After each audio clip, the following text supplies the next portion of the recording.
जनतंत्र संवाद के आज के इस अंक में हम लोग भारत के संघीय ढांचे के स्वरूप, उस पर राजनीतिक हमले, उसके इतिहास के कुछ पहलू और वर्तमान संदर्भ में बंगाल, केरल और दूसरे राज्यों के साथ जो नरेंद्र मोदी सरकार के का रुख और रुझान है, उसको लेकर भागलपुर विश्वविद्यालय के प्रोफेसर योगेंद्र से एक चर्चा करेंगे। प्रोफेसर योगेंद्र एक विचारक हैं और इसके साथ ही उन्होंने भारत के संविधान और इसके विभिन्न पहलुओं पर काफी कुछ अध्ययन किया है। तो आइए, आपका स्वागत है डॉक्टर योगेंद्र। नमस्कार। बातचीत की शुरुआत करते हैं बंगाल की परिघटना से। अल्पान बनर्जी जो वहां चीफ सेक्रेटरी थे, उनके साथ जिस ढंग का भी व्यवहार केंद्र सरकार ने किया और ममता बनर्जी के चुनाव की प्रक्रिया शुरू हो, माने पिछला जो विधानसभा का चुनाव हुआ 21 में, उसकी प्रक्रिया शुरू होने के पहले और अब तक केंद्र के रुझान से आप किस निष्कर्ष पर पहुंचते हैं? क्या लगता है कि केंद्र राज्य के संबंधों को लेकर नरेंद्र मोदी जिस सहकारी संघवाद की बात करते हैं, उस पर वह केवल जुबानी बात करते हैं या उनका वह एक जुमला है, या सचमुच में व्यवहार में भारत के संविधान में जो भारतीय संघ गणराज्य को एक संघात्मक दर्जा दिया गया है पवित्रता के साथ, उस पर वो अमल चाहते हैं? बंगाल के बारे में हम लोग बात करें उसके पहले मैं एक दो बात कह देना चाहता हूँ। पहली बात ये कि देश में यह पहला अवसर है कि हम लोगों के केंद्र में ऐसी सरकार है जिसको संविधान से कोई प्रेम नहीं है।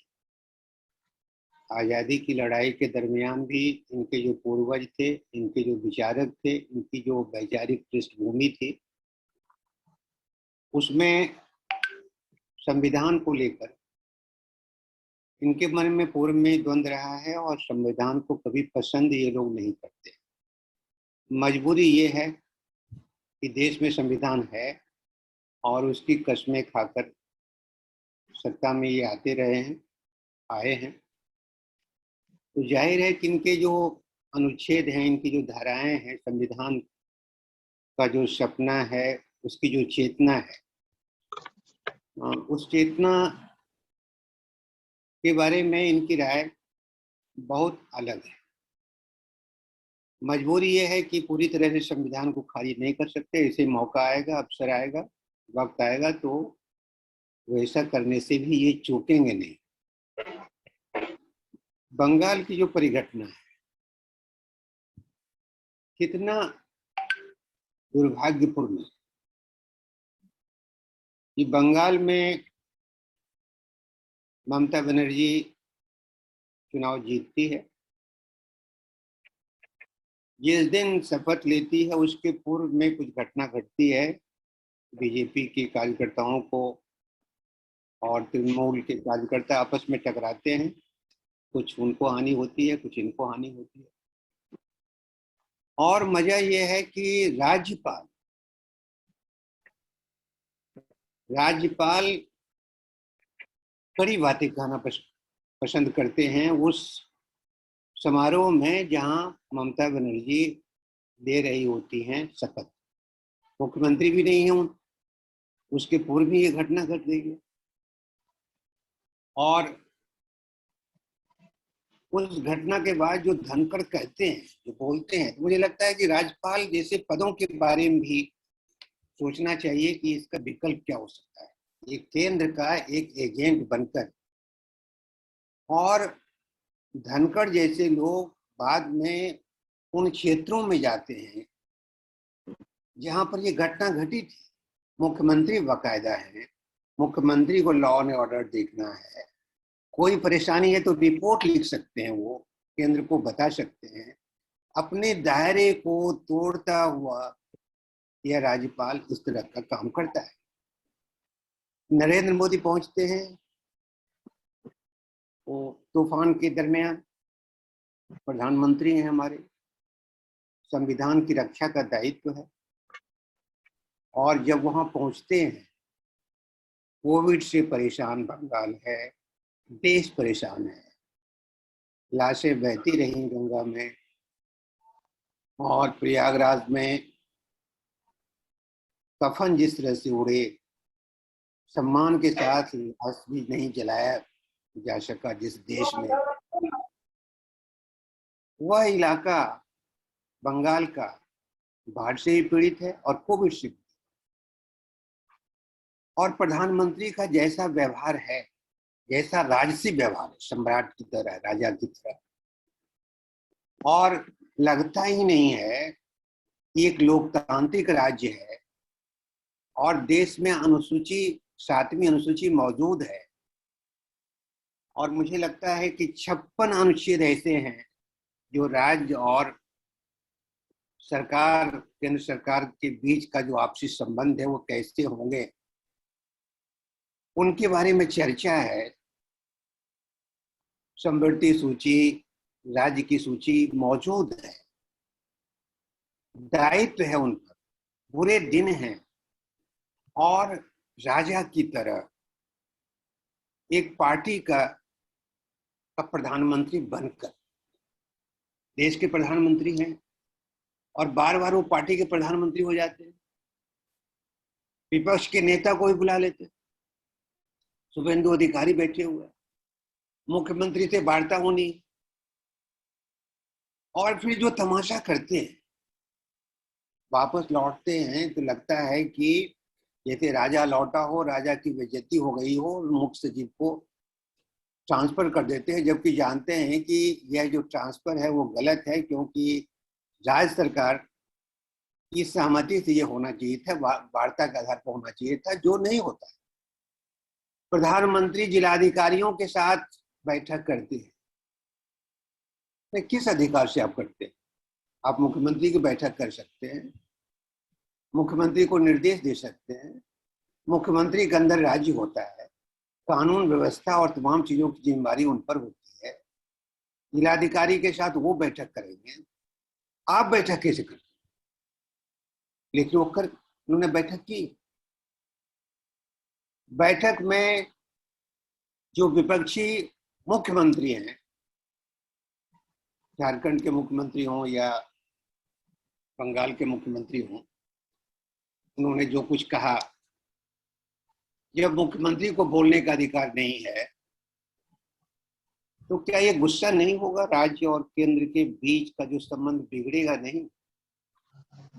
और कल की तारीख में, आज लक्षद्वीप में जैसा हो रहा है, कोई प्रफुल्ल पटेल नाम का बददिमाग एक गलत विचारों से लैस आदमी लक्षद्वीप में जो कुछ कर रहा है, ये वही प्रफुल्ल पटेल हैं योगेंद्र जी, जो नरेंद्र मोदी जब गुजरात के मुख्यमंत्री थे उसमें यह गृह मंत्री हुआ करते थे और कई बदनामियां इनके साथ जुड़ी हुई थी। आप जारी रखें। तो ये बदनाम जो मंत्री रहे हैं कैसे तंग और तबाह कर रहे हैं, जबकि लक्षद्वीप देश का किनारा है, वहां शांति रहनी चाहिए थी और उस शांति को बिगाड़ है। एक खास विचारधारा को लैस करने के लिए, आरोपित करने के लिए आप तंत्र को भंग करना चाहते हैं, जो बना बनाया जो तंत्र है, जबकि भारत जो है राज्यों का शब्द, तो ऐसा नहीं है कि भारत एक पूरा केंद्रित सब कुछ है। ये अलग बात है कि हमारे जो माननीय प्रधानमंत्री हैं उनके अंदर तो जो मंत्रिमंडल है वो मंत्रिमंडल ही बेकार, वह मंत्रिमंडल भी चुप है, वो मंत्रिमंडल के पास फैसला लेने की ताकत नहीं है, और फैसला या तो प्रधानमंत्री ले रहे हैं या आरएसएस ले रहा है या फिर गृह मंत्री संवाद करके लेते हैं। दूसरे के पास तो ये मतलब मंत्रिमंडल, बड़े बड़े मंत्री जो हैं उनके पास कोई पावर नहीं। तो यह केंद्रित जो सत्ता है वह राज्यों के साथ जो व्यवहार करती है। आपको याद होगा कर्नाटक में और मध्य प्रदेश, महाराष्ट्र में, मध्य प्रदेश में, ये अरुणाचल में, मेघालय में, गोवा में, मणिपुर में, इस देश कितना बड़ा दुर्भाग्य था। मध्य प्रदेश में बहुमत की सरकार से इस्तीफा दिलवाकर विधायक, कर्नाटक में विधायकों से इस्तीफा दिलवाकर और ये ऐसे नहीं हुआ होगा। इतनी बड़ी दुर्घटना घट रही थी कि सरकार को गिराने के लिए विधायक की खरीदारी होती है, विधायक से इस्तीफा दिलवाया जाता है, तो राज्य कैसा हो? केंद्र राज्यों के बारे में क्या सोच रहा है? अगर विपक्षी मुख्यमंत्री ही हैं, विपक्षी दल ही कहीं सरकार बनाकर राज्य को चला रही है, तो इसका दायित्व नहीं बनता है कि प्रधानमंत्री का कि हम संवाद ठीक से करें, हम उनको भी उतनी ही मदद करें जितनी की दोस्ती को मदद करते हैं। बाढ़ वाले प्रकरण में भी जो गुजरात को कुछ देते हैं, बंगाल को कुछ देते हैं, झारखंड, केरल का संदर्भ और केरल को, मतलब जिस जिस जिस तरह से जो व्यवहार कर रहे हैं, मुझे लगता है कि जोरदार विरोध होना चाहिए था जब सरकार को गिराई जा रही थी। चाहे कर्नाटक हो या ये क्या कहते हैं मध्य प्रदेश हो, वहां तो खुला खेल हुआ, मणिपुर में भी खेल हुआ, अन्य राज्यों में, मेघालय में तो सरकार ही इधर से उधर चली गई। जो भी है, तो इसका जितना विरोध होना चाहिए था वह विरोध हुआ नहीं, और ये बातें बढ़ती चली गई। 6-6, 7-7 राज्यों में ये घटना घटी। केंद्र के लोगों ने, गृह मंत्री का काम क्या है पता नहीं, शायद उनको मालूम है ये कि नहीं बुलाएंगे, वो पटेल के बारिश अपने को कहते हैं। और हालत ये है कि गृह बिगड़ा हुआ है। अभी बाहर निकले हैं कोरोना में तो बयान दे करके संतुष्ट हो रहे हैं कि बहुत जल्दी इन्होंने नियंत्रण कर। शर्म और हया जब समाप्त हो जाती है सरकार में, तो इसी तरह का नजारा हमारे सामने आता है। बावजूद इसके कि हम सारे लोग जो हैं, जो इसके बारे में सोचते हैं, दोनों के संबंधों के बारे में सोचते हैं, अब मुख्य सचिव को बुलाया गया, मुख्य सचिव को इस्तीफा दिलवा करके इन्होंने सलाहकार बना लिया। फिर नहीं माना तो मुख्य सचिव को फिर बुलाया जाए। एक अजीब तमाशा है। जीएसटी में देखिए भी चर्चा चल रही है, कृषि बिल भी है, जी कृषि कानून भी बिना राज्यों के सलाह के ही लाए गए। नहीं, संवर्ती सूची में कृषि कानून है, कृषि जो है संवर्ती सूची में है, और दोनों के वार्ता के आधार पर, संवाद के आधार पर ही ये होना चाहिए था, कानून बनना चाहिए था। तो एक तरफा कानून लाया गया। और हमारे कटिहार में, बगल में कटिहार है, वहां पर अडानी का जो गोदाम हम लोगों ने देखा, उस गोदाम को देखा कि जमाखोरी हमारे यहाँ अपराध हुआ करती थी, और जमाखोरी के लिए कानून बनता है। और इस कानून का चौतरफा विरोध होने के बाद भी सरकार नहीं सुन रही है, क्योंकि सरकार जानती है कि हम किसके पैसे पर जीवित हैं, किसके से पैसा लेते हैं, चंदा लेते हैं, चिट्ठा लेते हैं, और वायुवाहन पर उड़ते हैं, घूमते हैं, चुनाव में प्रचार करते हैं। तो वो इतना भी नहीं है। इतनी बड़ी संख्या में लोगों ने विरोध किया और उसकी आवाज नहीं सुनी गई, जबकि कृषि, जैसा फैसल जी कह रहे हैं और सही कह रहे हैं कि ये तो संवर्ती सूची में है और दोनों के संवाद के आधार पर ही होना चाहिए। जीएसटी में जो लागू किया गया, जीएसटी भी क्या था सब लोग जानते हैं। और राज्य का जो हिस्सेदारी है, जो पैसा है, पैसा लेने में परेशानी है, केंद्र सरकार पैसा नहीं देती और हाथ उठा देती है, खर्चा हो गया। अरे जब आपने जीएसटी लागू किया तो उसकी जो शर्तें थी उसको भी लागू अपने कीजिएगा, राज्य चलेगा किस? और राज्य का जो पैसा होगा, जो हिस्सेदारी होगी, यहाँ टैक्स भी नहीं लेगा, कर भी नहीं लेगा, कर आप वसूलिएगा और इसको दीजिएगा नहीं, तो ये तो पूरी तरह से मतलब बेईमानी है। और ये बेईमानी चल रही है। सीबीआई, ईडी, हम लोग थोड़ा आगे बढ़े अगर योगेंद्र जी, तो एक सरकारिया आयोग का गठन हुआ था 80 और 90 के दशक के बीच में। उसमें भारतीय जनता पार्टी भी सरकारिया आयोग बने और केंद्र राज्य संबंधों की व्याख्या हो, इसको लेकर बहुत सचेत थी दूसरे गैर कांग्रेसी दलों के साथ। आज ये संदर्भ है कि उस सरकारिया आयोग की सिफारिशों को तो दरकिनार को रद्दी में फेंक ही दिया गया है। सवाल यह है कि इस ढंग के जो माहौल अभी नरेंद्र मोदी के सरकार में दिख रहा है, जहां केरल नाराज है, बंगाल नाराज है, महाराष्ट्र नाराज है, झारखंड नाराज है, यानी कि तमाम गैर भाजपा शासित राज्य नाराज हैं। ऐसे हालात में केंद्र और राज्य के बीच आपको नहीं लगता कि संविधान की एक मुकम्मल व्याख्या सुप्रीम कोर्ट को करनी चाहिए और राज्यों के अधिकारों और केंद्र की सीमा दोनों को सुनिश्चित किया जाना चाहिए। सुप्रीम कोर्ट को करना तो चाहिए, लेकिन सुप्रीम कोर्ट क्या कर रहा है ये भी हम लोग जानते हैं। सुप्रीम कोर्ट जिस तरह से सरकार की दलाली करने पर उतरा हुआ है और उसके जो जजेज हैं वो सरकार की बातों को ही सुनते हैं और उसी के तहत करते हैं। यहाँ तक कि जो मुकदमा करता है, PIL करता है, वो जब वो हारता है तो उस पर 1 लाख रुपए का जुर्माना भी होता है। तो PIL का भी क्या उद्देश्य रह गया आप जानते हैं। मुझे लगता है कि अब जनता के मौजूद है उसका बखिया उधेड़ दिया है। सुप्रीम कोर्ट हो, CBI हो, ED हो, लोकतांत्रिक जितनी बड़ी है उस बड़ी में वह ताकत ही नहीं रह गई है कि सरकार को रोक सके और सरकार संविधान की सही व्याख्या करके सरकार को मजबूर कर सके कि आपको इसके आधार पर चलना पड़ेगा। तो यह जो परेशानी हुई है वो नई परेशानी है। पहले कोई न कोई हस्तक्षेप कर देता। इंदिरा गांधी का चुनाव भी खारिज कर दिया गया इलाहाबाद कोर्ट के द्वारा, तो हस्तक्षेप होता था, अब हस्तक्षेप ही बंद हो गया। ये परेशानी तो हुई। तो जनता के आधार पर जो जनमानस है, अगर यही खड़ी होती है, जनमानस ही खड़ा होता है इस देश से, तो यही हल है। वरना मुझे अब नहीं लग रहा है कि कोई लोकतांत्रिक संस्थाएं ठीक से संविधान की व्याख्या करके और मोदी सरकार पर दबाव डालकर कोई कुछ करवा सके। इस तरह की हैसियत देश में रह नहीं गई। लेकिन सवाल तो ये उठता है कि भारत दुनिया का आबादी के हिसाब से सबसे बड़ा लोकतंत्र है और व्यवहार में जो लोकतांत्रिक इंडेक्स जितने भी अभी जारी हुए हैं 2-3 देशों से, डेनमार्क से हुए हैं और अमेरिका से हुए हैं, उसमें भारत बहुत नीचे जा चुका है। ऐसे हालात में भारत में लोकतंत्र को बचाने, संविधान के मूल्यों के संरक्षण और केंद्र राज्य संबंधों को लोकतांत्रिक बनाने की प्रक्रिया को कैसे आगे बढ़ाया जा सकता है? मुझे एक लगता है कि जो चिंतित लोग हैं देश में, विभिन्न विचारों के जो लोग चिंतित हैं और चिंता अगर सचमुच में जायज है, उनको लगता है कि सब कुछ खत्म हो रहा है, तो उनको एक प्लेटफॉर्म पर आना चाहिए।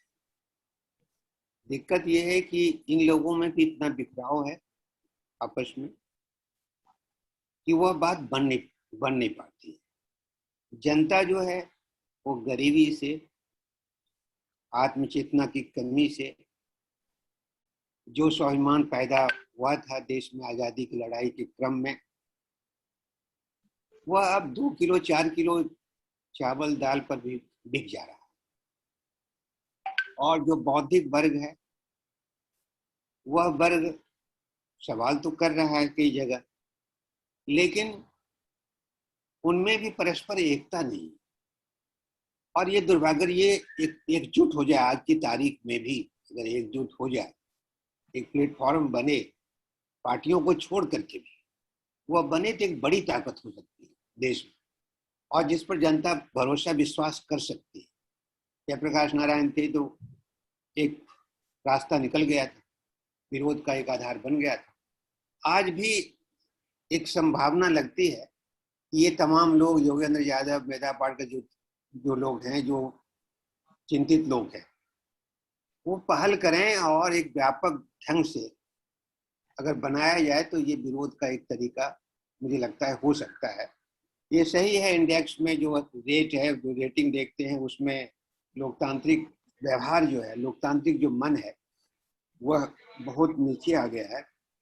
लेकिन इस दौर में, इस अंधेरे को छांटने के लिए मुझे लगता है कि ये एकमात्र रास्ता बचा हुआ है। भारत के आजादी के बाद जो प्रधानमंत्री हुए हैं, इसमें सत्ता का केंद्रीकरण जितना नरेंद्र मोदी ने किया उसी तरह से इंदिरा गांधी ने भी किया।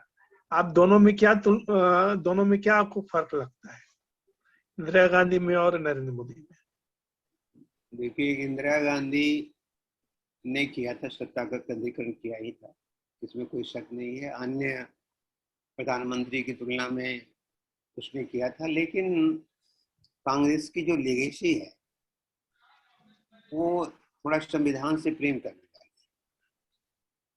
पूरी तरह से संवैधानिक मूल्यों को इग्नोर करके वो नहीं चल सकती है। नरेंद्र मोदी पूरी तरह से संविधान के खिलाफ जा सकते हैं और इनका जो मन है, मैंने पहले भी कहा था, जो ट्रेनिंग है इनकी, इसकी ट्रेनिंग है संविधान विरोधी ट्रेनिंग।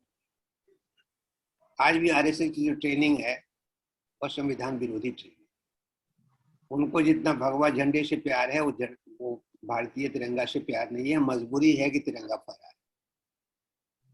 तो दोनों में एक मूलभूत अंतर है, कांग्रेस में और बीजेपी के स्वभाव में, उसकी प्रकृति में, दोनों में अंतर है।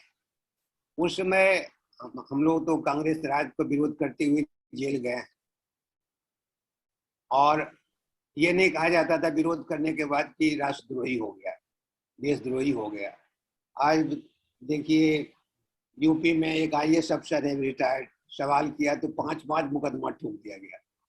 अब अभी मुश्किल से उनको जमानत मिली है, ये क्या कहते हैं, पूर्व में वो रोक, हाई कोर्ट ने रोक लगा दिया है गिरफ्तारी पर। तो इस तरह का काम नहीं होता था कम से कम। ठीक है, विरोध करते हुए लोग जेल जाते थे, लेकिन राष्ट्र विरोधी नहीं कहा जाता था, पाकिस्तानी नहीं कहा जाता था और उस पर मुकदमा नहीं लगाया था। अभी कई महत्वपूर्ण लोग आप जानते हैं देश के, सुधा भारद्वाज से लेकर गौतम नवलखा तक, कई महत्वपूर्ण लोग जो बौद्धिक लोग हैं वो राष्ट्र विरोधी मुकदमे में जेलों में बंद हैं और उसके लिए भी जितना आंदोलन होना चाहिए था उतना आंदोलन नहीं हुआ। तो दोनों के स्वभाव में अंतर तो है। यह जो अभी है वो पूरा क्रोध है। कांग्रेसी राज में मंत्रिमंडल भी कुछ हुआ करता था, मंत्री भी कुछ फैसला लिया करते थे। आज तो कोई मंत्री तक फैसला नहीं, अपने विभाग का भी फैसला नहीं कर पा रहा। इतना केंद्रीकरण जो जितना है उतना शायद कांग्रेसी राज में नहीं था, ये मुझे लगता है। हाँ, कम से कम जो संवैधानिक संस्थाएं थी वो इमरजेंसी के उन थोड़े से कालखंडों को छोड़ दिया जाए तो वो एक तरह से आजाद काम करती थी और ठीक है कि उनको थोड़ा नियंत्रण भी झेलती थी, लेकिन आज जैसे हालात नहीं थे, ना सुप्रीम कोर्ट के थे, ना चुनाव आयोग का था, न ही अन्य केंद्रीय एजेंसियों का था। सत्ता का केंद्रीकरण पूंजीपतियों के हित में है या उसके खिलाफ जाता है? तो उसके हित में है, खिलाफ नहीं तो जाएगा। सारे फैसले करवाया जा रहा है बैठ करके, अपने हक के लिए वो पूरा फैसला कर रहा है। जब कोविड के दौर में जनता की गरीबी बढ़ रही है, निर्धनता बढ़ रही है और क्या कहते हैं माइनस में सब कुछ चल रहा है, तो पूंजीपतियों की आमदनी जो है वो हाइक कर रहा है। सब लोग आंख के सामने देख रहा है एक दिन में कितना पैसा वो कमा लेता है। गरीबों का गरीबी बढ़ रही है, निर्धनता बढ़ रही है और उनके लिए तो अच्छा है कि केंद्रीकरण करके सारे फैसले करवा जाए। कृषि कानून में फैसला करवा लिया, ये क्या कहते हैं श्रम जो कानून है उसको ही बदला जा रहा है आराम से, वो दबाव डाल करके, कोई परेशानी नहीं। अब तो 8 घंटा का मामला ही नहीं बनता है, 12 घंटा करवाइए, संविदा पर बहाली करवाइए, जैसे मन है वैसे करवाइए। जनता का तो कुछ रह ही नहीं गया। तो मुझे लगता है उनको तो बहुत फायदा ही फायदा। दोनों हाथ में लड्डू है एकदम, देश को लूटने में भी। अब 26 सरकारी संस्थाओं को बेच दिया गया। अब ये चुनाव में तो इन्होंने नहीं कहा था 2014 में या क्या कहते हैं 19 में कि हम जो है बाकायदा इसको बेचेंगे, वादा भी नहीं किया था, लिखा भी नहीं था कहीं बीजेपी ने अपने घोषणा पत्र में कैसा होगा, वो कर रहा है। कम से कम इनको तो लेना चाहिए था, जनता की राय लेनी चाहिए थी कि हम ऐसा करने जा रहे हैं। अगर जनतांत्रिक एक सरकार होती तो ऐसा करती, लेकिन यहाँ तो मनमाना है, सब कुछ चल रहा है और कुछ लोग हिंदू मुसलमान के नाम पर समर्थन भी करते दिखते। उनको अभी भी लगता है कि हिंदू राज हो जाएगा, हिंदू राज हो जाए। प्रयागराज में जो हुआ तो लगता है मुसलमान मर गया। मतलब एक अलग ढंग से सोचने समझने की आवश्यकता महसूस होती है और अंधेरा है तो कहीं न कहीं तो रोशनी दिखेगी और ऐसा भी नहीं है कि बहुत देर लंबा खींचेगा, कोई न कोई रास्ता जरूर निकलेगा। मेरे मन में एक सवाल है कि पिछले 6 महीने से किसान आंदोलन चल रहा है और किसान आंदोलन जिस ढंग से मतलब जितनी तेजी से शुरू हुआ था, अभी लोग हालांकि कह रहे हैं कि वो उसकी व्यापकता बढ़ी है, लेकिन एक बात जरूर है कि किसान आंदोलन को जितनी तेजी से बिहार में, झारखंड में या बंगाल में या इस तरह के अन्य राज्यों में फैलना चाहिए था, वह नहीं हो पा रहा है। और अगर वह नहीं होता है तो निश्चित तौर पर एक माने जो जो इस तरह से केंद्रीकृत सरकार की मंशा है, या जो माने तानाशाही फैला माने को स्थापित करने की मंशा है, उसमें उसकी और माने जो है सो माने वो उतनी ही माने तेजी से और भी चीजों को केंद्रीकृत करेंगे, ऐसा मुझे लग रहा है, चाहे माने केंद्र सरकार की अलग अलग माने इकाई हो। और दूसरी बात जो मुझे एक लग रही है कि बहुत तेजी से माने अर्थव्यवस्था का सैन्यीकरण होता दिख रहा है। यह अपने आप में एक माने कहीं कुछ भी हो तो अब जो माने तुरंत ही वहां पर जो है सीआरपीएफ या तमाम लोगों को भेजा जाता है केंद्र की तरफ से। तो ऐसी परिस्थिति में किस तरह की व्यूह रचना करनी चाहिए जन आंदोलनों को, इसके बारे में योगेंद्र जी की क्या राय है? जैसे बंगाल है, बंगाल में किसान लोग गए थे, अपनी बात कहने के लिए प्रचार भी उन्होंने किया था, और बंगाल से झटका तो लगा है। उन्होंने सोचा नहीं था कि ऐसा हो जाए, और हम लोगों को भी लगने लगा था कि बंगाल तो गया, लेकिन बंगाल में जिस तरह से हुआ, और यूपी का चुनाव होने वाला है, और ये लोग 6 महीना के पूर्व में अपनी चर्चा को करने लगे, उनको डर तो इस बात का है ही, जनता का जो दबाव है और इनकी जो हार है वही इन पर दबाव बना सकता है। जब इनको लगेगा कि हमारे हाथ से सब कुछ छूट रहा है, तभी ये नई तरीके से सोच सकते हैं। दूसरी बात ये है, बिहार में क्यों नहीं विकसित हुआ आंदोलन, और दूसरे इलाके में क्यों नहीं हुआ? अमरपुर में हम बैठक कर रहे थे, किसान लोग थे, और वहाँ पर 1200-1300 रुपये क्विंटल के दर से धान बिक रहा था। हम लोगों ने पूछा कि सरकारी मूल्य कितना है, तो उनको यही पता नहीं है कि सरकारी मूल्य भी कुछ होता है। किसानों को पता नहीं है कि 1862 रुपये या 60 रुपये उसका है मूल्य है, इसी में बेचा जाना है, ये भी पता नहीं। जिसको पता होता है तो टैक्स वाला ही दलाली करके। तो यहाँ की परेशानी जो है, वो परेशानी अंततः शिक्षण और दीक्षण का भी। पहले जितनी संगोष्ठी हुआ करती थी, जितने शिविर हुआ करते थे, जितने वैचारिक विमर्श हुआ करते थे, वो सारी बातें तो रुकी हुई है, आज भी ठहरी। हम लोग भी उतना नहीं कर पा रहे हैं जितना हम लोग कर पाते। तो रास्ता तो दो ही हो सकता है, या तो जनता को संगठित करके उसका विरोध किया जाए, या जो हमारी लोकतांत्रिक बॉडी है वो हस्तक्षेप करे। दूसरा विकल्प है। तीसरा जो है, जो बौद्धिक वर्ग है, उसकी एकजुटता कायम हो। क्या नहीं लगता है कि इतनी तरह की बातें हो रही हैं, तो ये सारे विरोधी लोग, विपक्षी लोग जो बहुत चिंतित है नरेंद्र मोदी सरकार से, उनमें एकजुटता क्यों पैदा नहीं होती? क्यों नहीं लगता है कि एक साथ चलना चाहिए? थोड़े बहुत वैचारिक विरोध तो होते ही है। क्या यह व्यक्ति का अहंकार नहीं है? इस समय की कांग्रेस में विभिन्न विचारों के लोग रह लेते थे, तो ये लोग साथ में क्यों नहीं रह सकते? क्यों नहीं बचाने के लिए तत्पर हो सकते? तो अंततः जो मुझे लगता है कि जनता ही न हल है, दूसरा क्या हल हो सकता है? कुल मिलाकर आपका जोर है कि जब तक जनता बड़े पैमाने पर संगठित न हो जाए या न कर दिया जाए, तब तक वर्तमान इस हालात से निजात नहीं मिलेंगे। और हम लोगों ने चर्चा की जो शुरुआत की थी, वो केंद्र राज्य संबंधों के खराब होते संबंधों पर था कि किस ढंग से केंद्र राज्य संबंध जो होना चाहिए भारत के भीतर, क्योंकि हम एक सहकारी गणराज्य हैं और हम भारत के संविधान के अनुसार से राज्यों के संघ हैं। ऐसे हालात में राज्यों के अधिकारों की जिस ढंग से कटौती हुई है, राज्यों पर जिस ढंग से केंद्र अपनी मनमानी थोप रहा है, और केंद्र ही राज्यों के प्रशासन की पूरी प्रणाली को भी विकसित कर रहा है। आपसे आग्रह करेंगे योगेंद्र जी कि इन तमाम संदर्भों को ध्यान में रखते हुए आप अपनी अंतिम राय दीजिए। देखिए, उस दिन आशुतोष कह रहे थे कि बंगाल के साथ जो केंद्र कर रहा है उसमें एक विच्छिन्नतावादी आंदोलन की शुरुआत हो सकती है, और वह अगर शुरुआत होती है तो केंद्र ही विखंडन के दौर से देश को मतलब उस दौर में ले जा रहा है जिस दौर में एक संभावना है कि ऐसी आशंका है कि इस तरह की घटना घट सकती है और बहुत ये घटना दुर्भाग्यजनक होगी।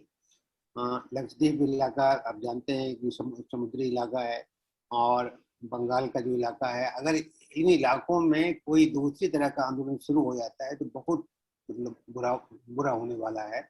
और मोदी सरकार जो अखंडता और राष्ट्रीयता और राष्ट्रवाद का जो ड्रामा कर रही है, ये ड्रामा जो है बहुत बुरा होने वाला है देश में।